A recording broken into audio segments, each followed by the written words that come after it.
everyone, welcome to my channel. I'm the Frog in Froggy, and today I'm going to share 5 crochet tips that I wish I had known sooner. We are going to start with the most known crochet tips and go to the less and less known ones. I hope that I can teach you something new today. If not, then I am sorry. I think that these tips are really helpful. They can help you crocheting prettier, faster, and just make crocheting more easy. So I think that maybe there will be some tips that are new to even the intermediate crocheters, so not only beginners, and we will see. I don't want to waste much more time talking, so let's start the video.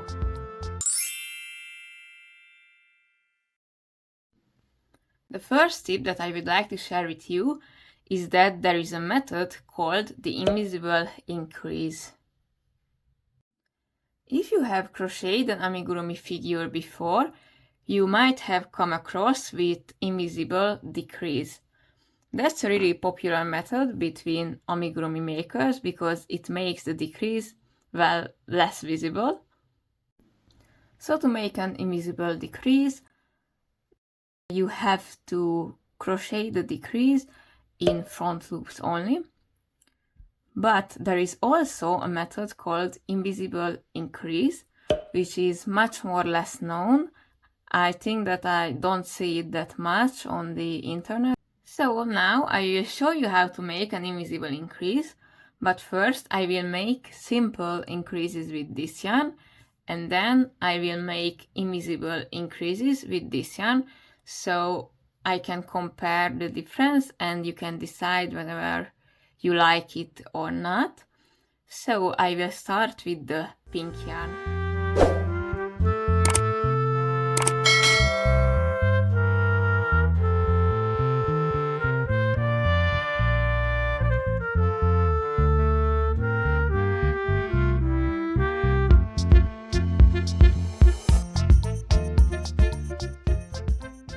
Now I will start the invisible increases. I will show you how to make them in a second, but first I will make a magic ring with 6 single crochets.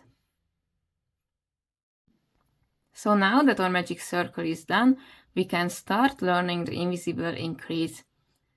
For the invisible increase, we have to know which is the front loop of this stitch. I will show you with my needle. So here is this stitch, and the front loop is which is facing the right side of your crochet, or the outside, so to say. So for this stitch, this is the front loop, and for the next one, so for this stitch, this is the front loop. So let's start with the invisible increase. First, we have to make a single crochet in front loop only. So we will go under the front loop and then pull the yarn and finish the stitch. And then we will have to make a single crochet in both of the loops. So we will go under the front loop and then under the back loop of this stitch,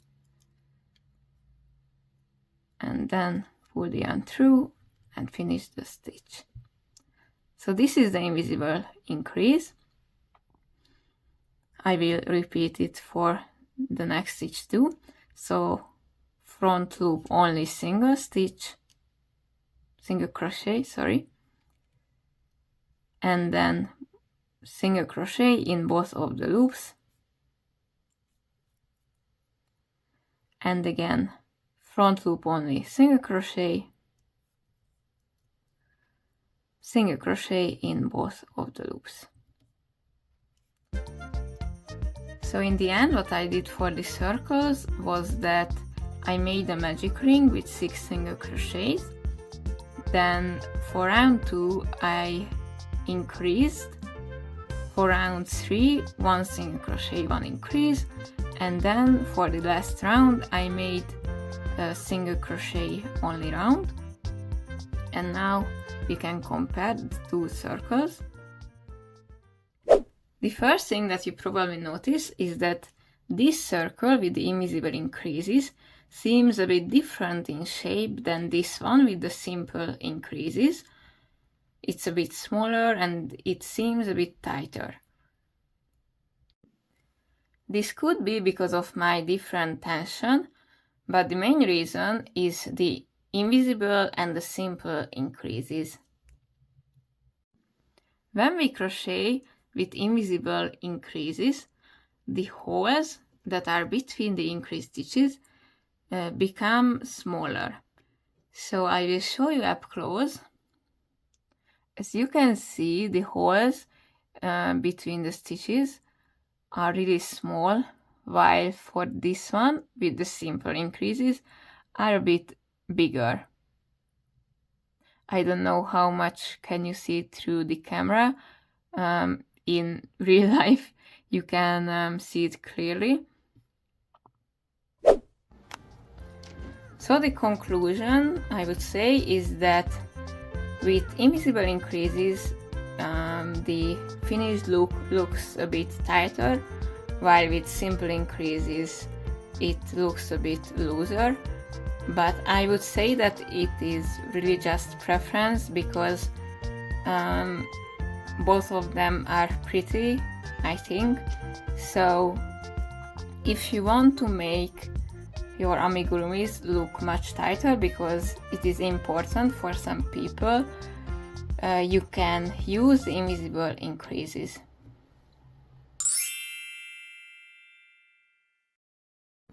So our next crochet tip will be a really quick and easy one.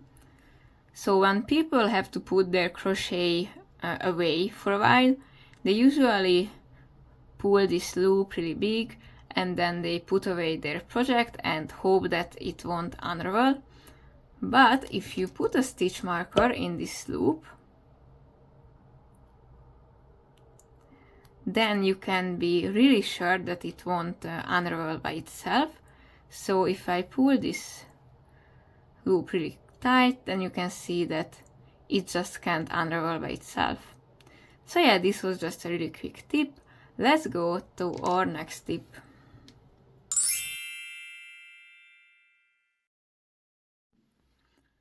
The next tip is about counting while you crochet.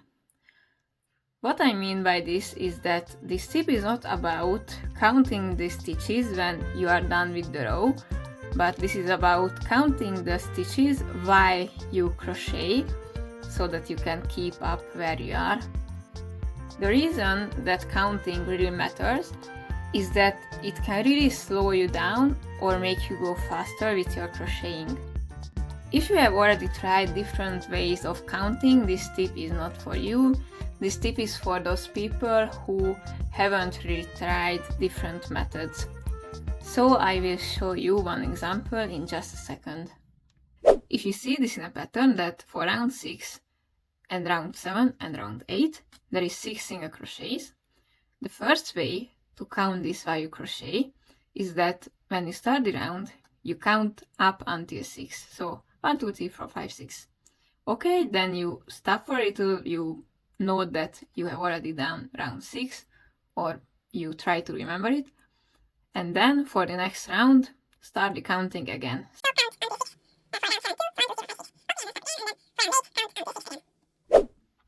Let me show you the other method for counting.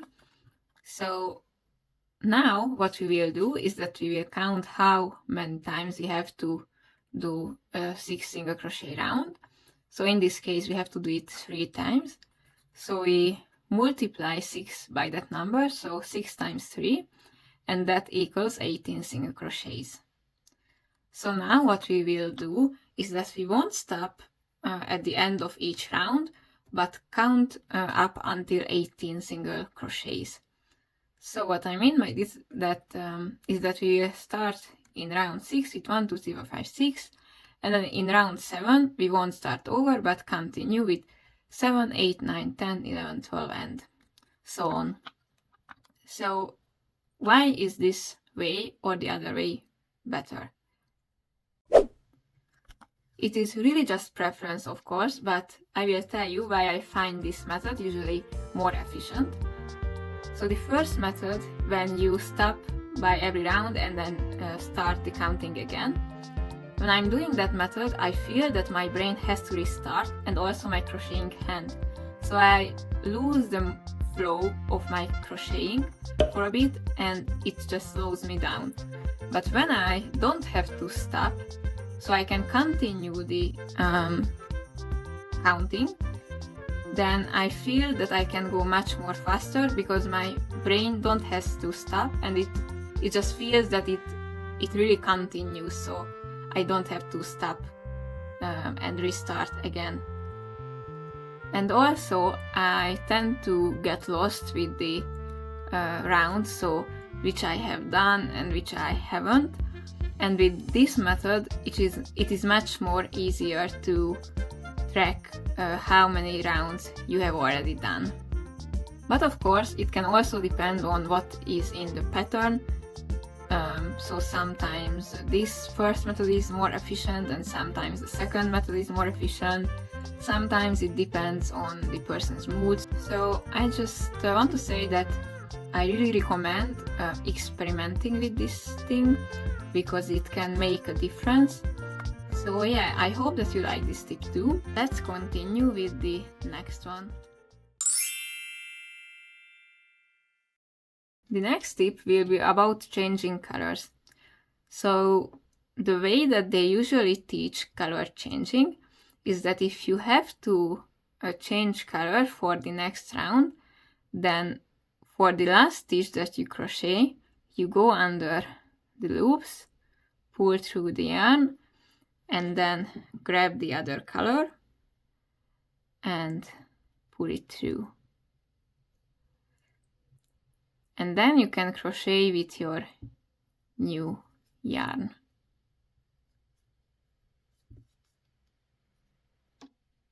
But with this method, what can happen is that sometimes people just forget to change color in the last stitch, so they have to frog a bit, or that you just can't pull that stitch tight enough because it's hard to work with both of the yarns. So I will now show you another way of changing colors that is just as easy and you don't have these kind of problems with it.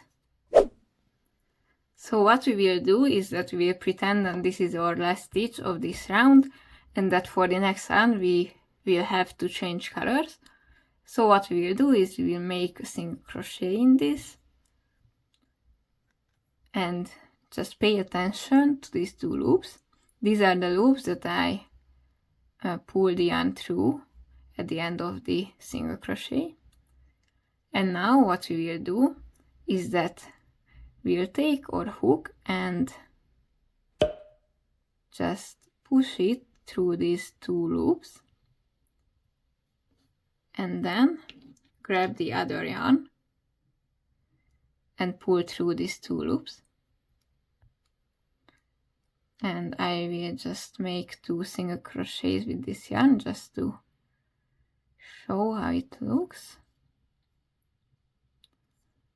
So 1 and 2.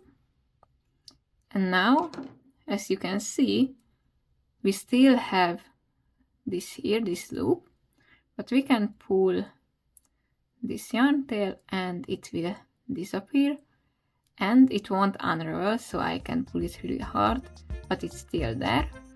And we didn't have to pay attention at the end of the round, and we didn't have to work with both of the yarns at the same time. And the stitch is really nice, so it's a really good method in my opinion. I really like this one, but it's really just preference, so you might think that the other way is much better. But yeah, let's go to our last tip.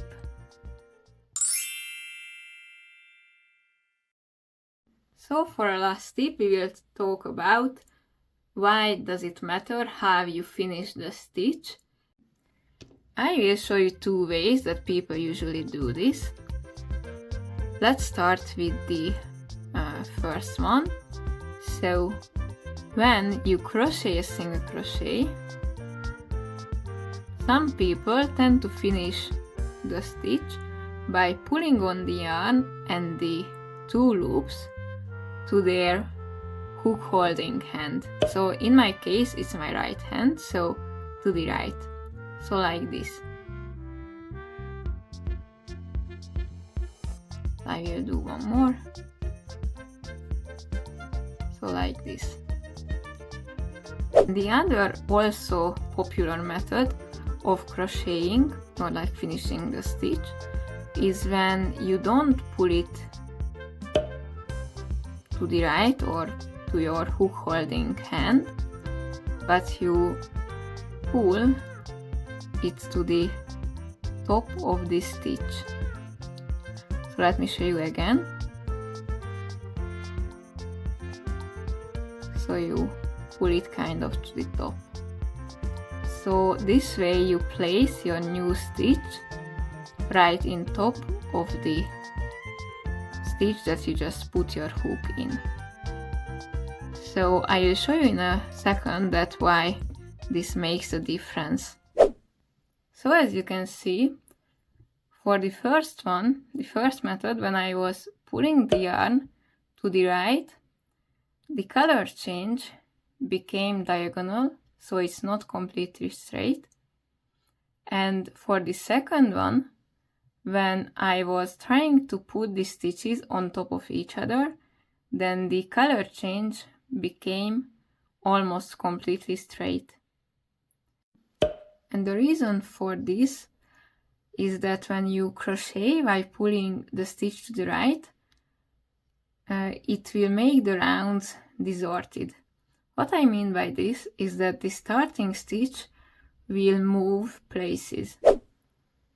But for the other method, when you crochet the stitches on top of each other, the starting stitch will not move that much, and the color change will also be almost straight.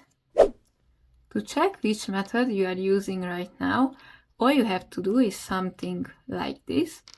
So you need to change color always at the same stitch. So for example, I changed color in the fourth stitch and then single crocheted 7 in the different color and then changed back. And you can also use a scrap yarn stitch marker, because with this stitch marker you can trace back where your rounds began, so you will see if your rounds are moving to the left or to the right. And thank you very much for watching. I hope that I could teach you something new. Please subscribe and leave a like if you enjoyed this video. It really helps me to keep going with this YouTube channel and motivates me. And if you have any questions or suggestions for other tips, please leave them in the comments below. I will reply to everything. And thank you very much and happy crocheting. And also, if you feel alone while you're crocheting and want a little friend to be with you, you can crochet these flower tot wormies. There is a tutorial for them on my YouTube channel. Goodbye!